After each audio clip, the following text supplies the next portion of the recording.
네, 안녕하세요. 저는 한동대학교에서 미국법과 국제법을 전공하고 있는 통일법학회 소속 박예나라고 합니다. 네, PPT 부탁드립니다.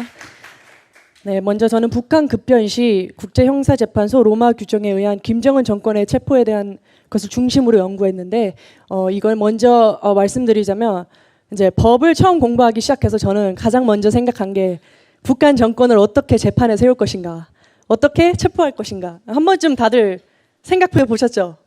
솔직히. 네, 그래서 제가 법을 처음 시작해서 그걸 먼저 이제 어떻게 하면 재판에 세울 수 있지? 이렇게 연구하게 되다가 이 제목으로 연구를 하게 됐습니다. 그래서 먼저 들어가기 전에 국제형사재판소가 뭔지를 말씀드리자면 국제조약에 의해서 국제사회에서 가장 중대한 범죄라고 생각되는 그런 범죄를 저지른 범죄자들에 대한 처벌을 하기 위한 목적으로 만들어진 기관입니다. 그래서 영어로는 International Criminal Court이라고 하고 ICC라고 앞으로 발표 동안 말할 것입니다. 네, 그래서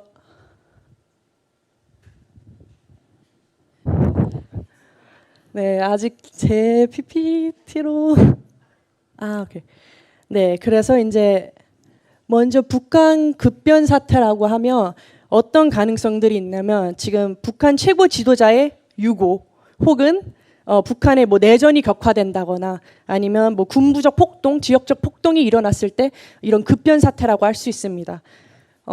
잠시 보고 지나가다면 다들 아시다시피 이제 김정은 위원장의 요즘에 살이 많이 빠지고 자주 안 보인다고 하죠. 네, 이거 잠시 그냥 보고 지나가겠습니다.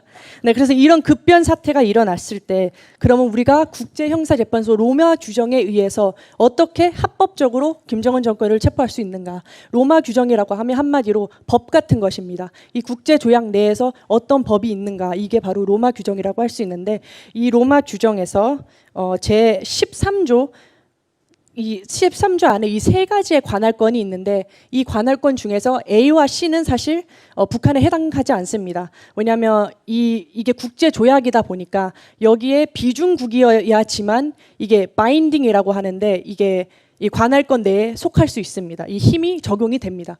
그래서 근데 북한은 이 조약을 비준한 적이 없기 때문에 A와 C는 해당되지 않지만 B를 통해서는 우리 북한 정권을 체포할 수 있습니다.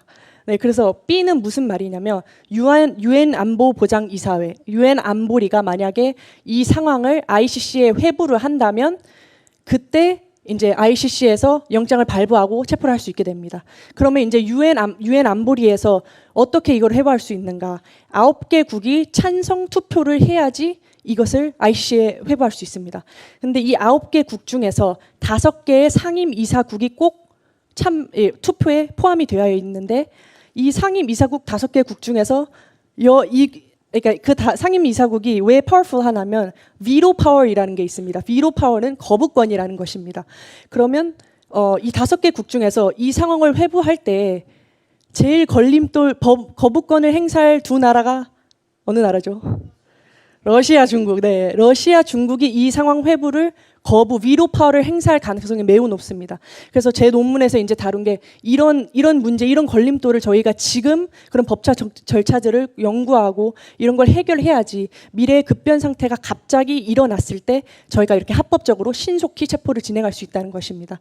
그래서 이 문제가 유엔 안보리가 ICC에 회부하는 문제가 해결됐다는 가정하에 그러면 이제 어떻게 체포를 할 수 있냐면 네, 검거 대상은 그 김정은 정권을 중심으로 한 그 중앙당이 되겠고요.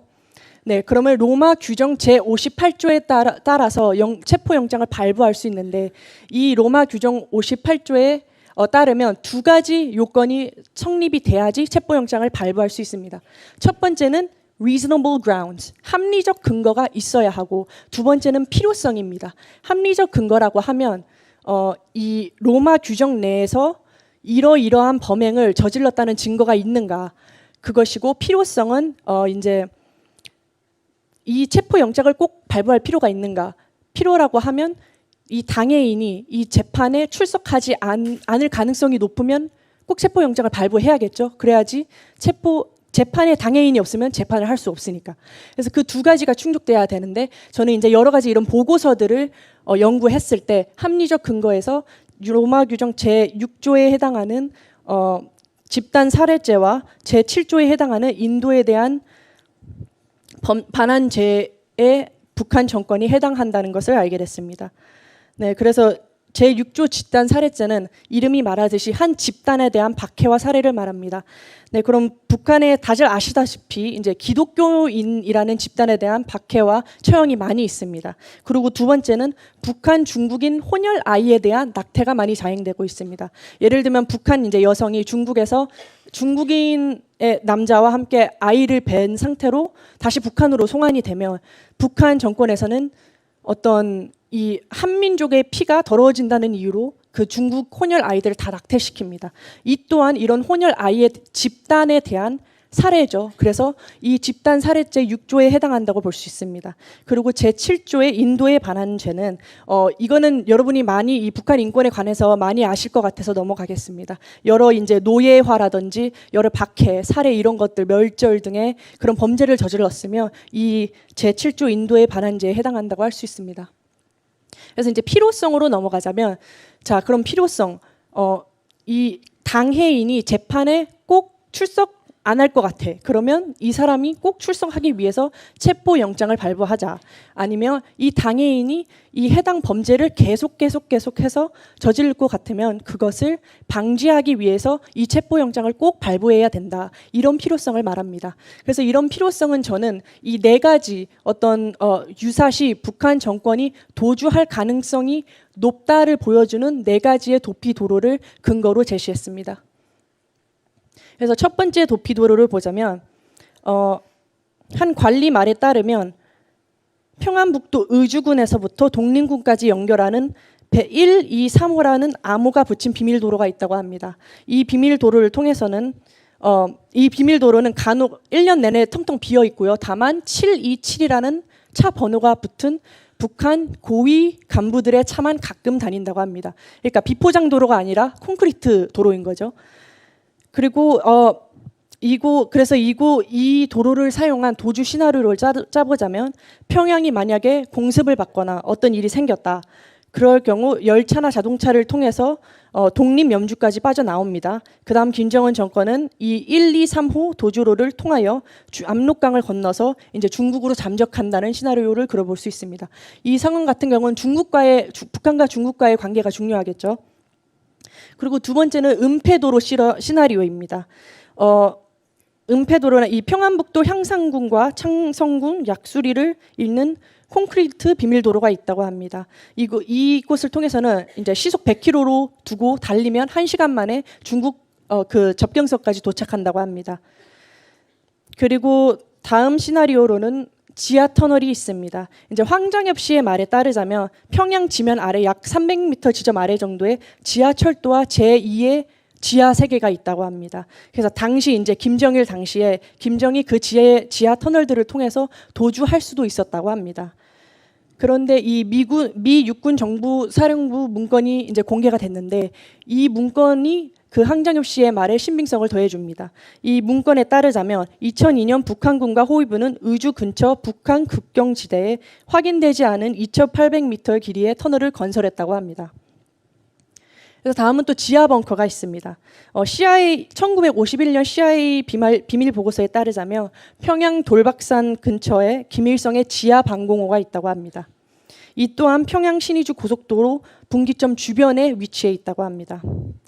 그래서 이런 모든 도주 시나리오들이 그 필요성을 충족시키기 때문에 ICC의 전심 재판부가 체포 영장을 발부할 근거가 충분합니다. 자, 그러면 이제 체포 영장이 발부됐을 때 그럼 대한민국은 어떤 개입을 할 수 있는가, 어떤 역할을 할 수 있는가 보자면 두 가지가 있습니다. 첫 번째는 대한민국이 단독적으로 대한민국 관할권 안에서 단독적으로 체포를 하는 것입니다. 두 번째는 대한민국은 아까 전에 북한은 로마 규정의 비준국이 아니지만 우리 대한민국은 로마 규정의 비준국입니다. 이것을 따르겠다고 사인한 나라이기 때문에 만일 로마 규정의 그 형사재판부가 우리 대한민국에 협조 요청을 한다면 우리는 그것에 응할 의무가 있습니다. 그래서 일단 첫 번째, 우리 대한민국의 관할권 안에서 이제 북한 정권을 체포를 하자면 대한민국 근거가 무엇이냐면 헌법에 이제 대한민국의 영토는 한반도와 그 부속 도서로 한다고 돼 있죠. 그렇기 때문에 이렇게 주장할 수 있습니다. 북한 땅도 우리 관할권 내에 있는 우리 땅이다. 그렇기 때문에 우리 대한민국 검사가 체포영장을 발부해서 체포를 집행할 수 있다. 이런 시나리오도 가능하지만 다만 이제 국제법상 이게 정당하지 않을 수도 있습니다. 왜냐하면 국제법상 이제 북한이 타국으로 인정될 가능성이 높기 때문입니다. 왜냐하면 북한은 이제 자주적으로 몇십 년간 국내 문제들을 자주적으로 많이 처리해 왔고 이미 유엔에서도 북한을 어떤 한 국가로서 인정을 많이 해왔기 때문에 국제적인 인정이 이미 있기 때문에 북한이 타국으로 인정되고 남한이 타국으로 인정될 수 있습니다. 이럴 경우 국내 불간섭의 원칙에 따라서 한국이 그렇게 단독 개입을 할 수 없게 됩니다. 하지만 만일 이렇다 하더라도 ICC가 이제 그 체포영장을 발부하면 한국이 그것을 협조에 응할 의무가 있죠. 그래서 그렇게 발부됐을 때 한국의 그런 판사가 체포영장을 발부하게 되는데 이제 아시다시피 김정은은 그 조선인민군의 최고사령관 자리를 갖고 있고 또 그 국방위원장 자리를 갖고 있습니다. 군부대에 소속했다는 말입니다. 이런 의미라면 그러면 한국에서 체포영장을 발행할 때 이것을 군검사한테 총탁할 수 있습니다. 그러면 군검사한테 넘어가면 군검사가 체포영장을 발부하고 그러면 군경찰이 체포를 집행하게 됩니다. 그럼 이런 시나리오로 해도 한국이 충분히 개입해서 한국의 군검사가 가서 북한 정권을 체포할 수 있게 됩니다. 네, 그리고 만일 방금 앞서 말한 여러 이런 법적 절차들이 아직 충족되지 않았다.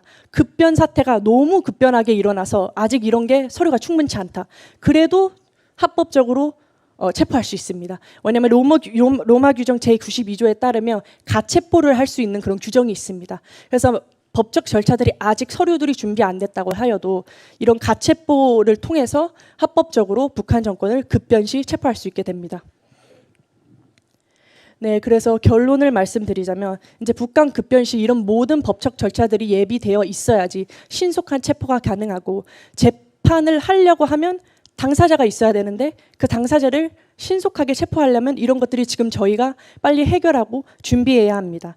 그리고 만일 신속하게 체포를 한다 하여도 이것이 합법적인 절차에 의해서 체포가 되지 않는다면 그런 재판을 하는 도중에 북한 정권이 정당한 대가를 치르지 못하게 될 수도 있습니다. 그래서 통일 대한민국에 있어서 이행기 정의를 실현하고 불법 청산을 하려면 이런 법적 절차들이 모두 준비되어야 합니다. 그리고 더 나아가서 북한 급변 시 미국과 중국에 대한 연구가 필요합니다. 감사합니다.